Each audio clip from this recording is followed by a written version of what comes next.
I'm not saying that 2025 is a stale year for cars, but there are certain vehicles right now that just don't get out from the dealership that much. It's not a good sight, to be honest, but yeah, I think you deserve to know what cars I'm talking about. Hello everyone, this is Scott from CarlandTV. It's time to get in the front seat as today you're about to see the slowest selling vehicles here in the US as of March 2025. Before I start, I would really appreciate it if you would push those buttons below, the subscribe button, the notification bell, all of them. This is not necessary, but those little clicks help a brother out. Plus, it pushes me to give you more valuable car-related content on your screen. Now buckle up and let's get back to the video. Volvo XC40. The Volvo XC40 is a slick-looking compact luxury SUV, but it hasn't exactly been flying off dealership lots in the US lately.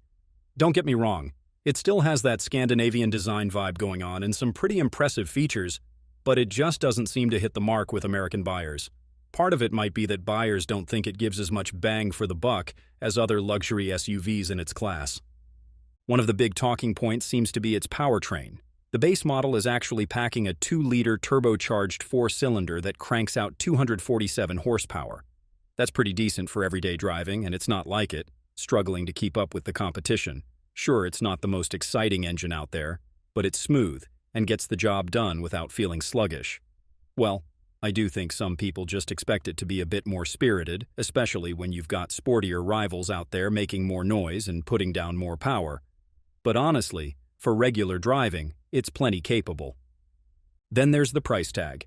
The XC40 starts at around $40,000, which isn't crazy high for a luxury compact SUV, but some buyers feel like they're not getting quite enough for the money. It has nice materials, such as leather upholstery, high-quality finishes, and a slick Google-based infotainment system. But then you've got brands like BMW and Audi throwing in some extra features or a bit more performance at similar price points.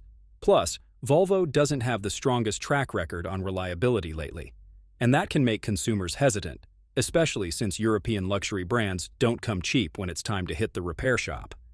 Space might be another thing holding it back. People hear quote-unquote compact SUVs and sometimes still expect them to be a bit roomier. The XC40 is actually not bad on that front, though. The cabin's got decent rear legroom and competitive cargo space compared to others like the BMW X1 or Audi Q3. Still, if you're hauling around the family or a bunch of gear on the regular, it might feel a bit cramped. Another factor that could be throwing some buyers off is Volvo's whole electrification push.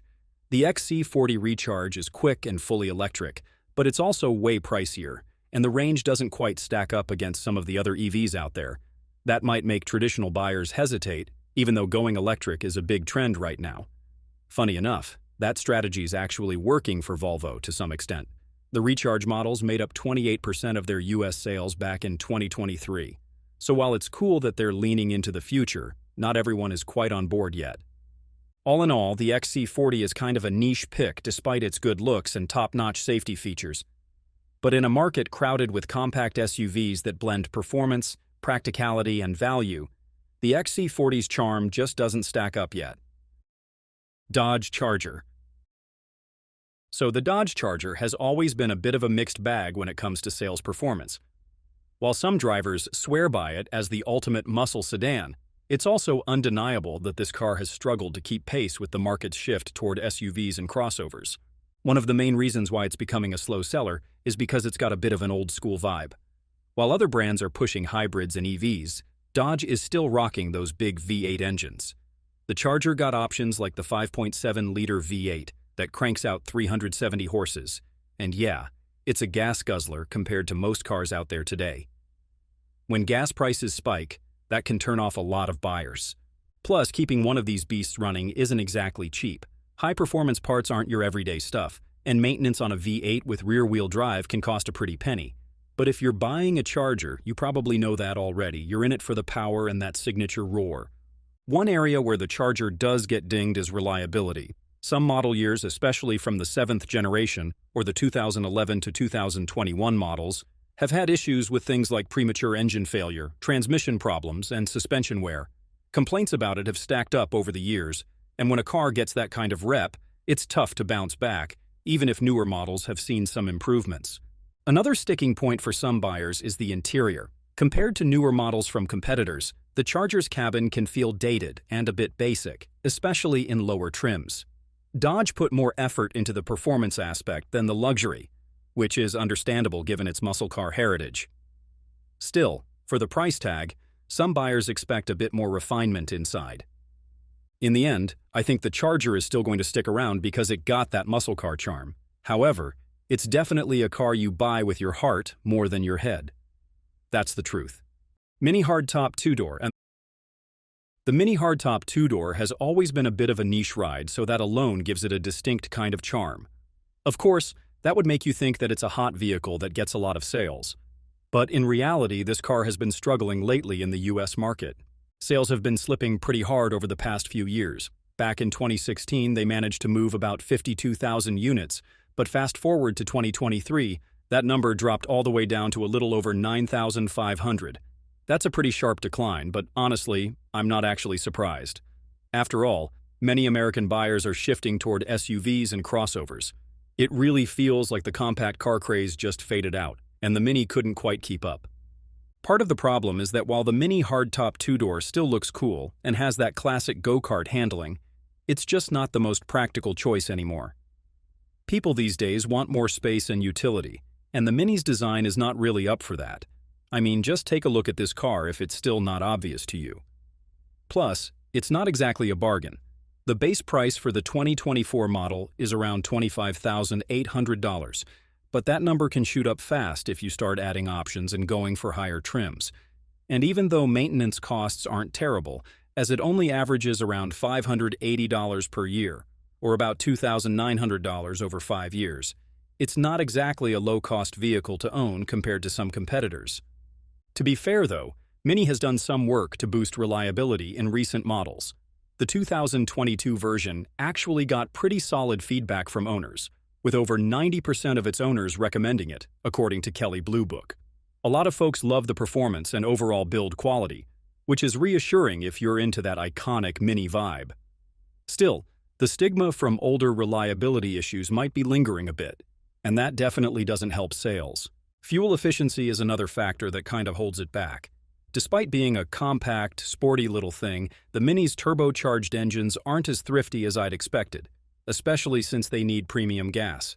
That's just another hit on the wallet when gas prices are high. So between the shrinking compact market, a reputation that still needs some polishing, and some cost issues here and there, it's quite clear why the Mini hardtop two-door is having a hard time moving off dealer lots these days. Cadillac CT4. The Cadillac CT4 has been struggling to find its footing in the US market, so it's not a secret that it has been one of the slowest-selling cars out there for quite some time already. I've checked the numbers, and it's not looking great. In the third quarter of 2024, CT4 deliveries totaled around 1,400 units or so, which is a 27% drop compared to the same period in 2023. That kind of decline doesn't exactly scream confidence to potential buyers, and for me, that's a pretty big red flag considering how competitive the luxury sedan segment is getting right now. One big factor working against the CT4 is how it's positioned in the market. Yeah, this is a factor. You see, it's meant to be Cadillac's entry-level luxury sedan, but it just doesn't quite stack up against more known rivals like the BMW 3 Series or the Mercedes-Benz C-Class. A lot of folks, not just me, feel like it lacks the upscale feel that you'd expect from a Cadillac, even though it's technically well-equipped. The materials inside are decent, but some parts just don't give off that premium vibe. That being said, I have to say that consumer reviews are generally more positive than you'd expect. Owners of the recent models of the CT4 have actually rated it pretty well in terms of reliability and value, according to Edmunds. So while some critics exist, a lot of people who actually own the car seem pretty happy with it. Now, another big sticking point that derails the CT4 is its depreciation. Like most luxury sedans, the CT4 doesn't hold its value all that well. According to Kelley Blue Book, a 2021 CT4 has depreciated by about 36% over 3 years, with a current resale value of around $21,760. That's not terrible for a luxury car, but it's still something to think about if you're planning to keep it long-term or expect a decent trade-in value down the line. Luxury cars losing value faster than mainstream models isn't exactly a new thing, but it should still make you pause. right? Honestly, I think Cadillac just missed the mark on figuring out what buyers in this segment really want. The CT4 drives well and has some decent tech, but when you're competing with German heavyweights that nail both luxury and performance, you really have to go all in. Cadillac didn't quite hit the sweet spot here, and it shows in the numbers. Until they figure out how to better match what luxury buyers are looking for, I don't think that we will be seeing more CT4s anytime soon. Jaguar F-Pace. Finally, we reached the F-Pace. I suppose some of you have seen this coming already. The Jaguar F-Pace, for most parts, has always been an intriguing choice among luxury SUVs, but to be honest, it's no secret that it's been one of the slowest-selling cars in the US in recent years. I've driven quite a few Jags in my time, and while the F-Pace looks sharp and handles well, it just hasn't caught on the way Jaguar hoped. One big reason for that is the reliability issues that plagued the earlier models, particularly from 2017 to 2020. According to Engine Patrol, those years had some of the most common complaints, with issues ranging from electronics glitches to engine problems. That kind of reputation really hurts when you're trying to compete with brands like BMW, Mercedes-Benz, and Audi that have rock-solid track records. Of course, those brands have their own mess to hide, but in the grand scheme, their reputation is just better than Jaguar. Even What Car? Acknowledges that while the F-Pace is good to drive, reliability has been a sore spot. Back in 2017, the F-Pace actually had a solid start, moving around 19,238 units in the US. But by 2022, sales had dropped significantly to 5,979 units, according to market data. That's a pretty steep decline, and it says a lot about how consumer confidence in the model has wavered. Jaguar's been working on fixing those issues with the newer models, but it seems like a lot of potential buyers just haven't gotten the memo, or they've moved on to something else entirely. There's also the reality that the F-Pace is up against some seriously tough competition. The luxury SUV market is crowded, and it's dominated by names that people already trust, like the BMW X5, Mercedes GLE, and Audi Q5. Even when Jaguar started refining the F-Pace, the damage was kind of done. Plus, Jaguar's been trying to shift gears toward becoming more of an electric luxury brand, and that's got its own set of challenges. And there are also the production pauses and rebranding efforts that haven't really helped the F-Pace gain traction in the market. But honestly, I think part of the problem is that Jaguar just didn't keep up with what American buyers really wanted out of an SUV. Sure, the F-Pace has that sporty feel and a great driving experience when it's working right, but luxury buyers here also want bulletproof reliability. I think that one point of mine doesn't require that much emphasis.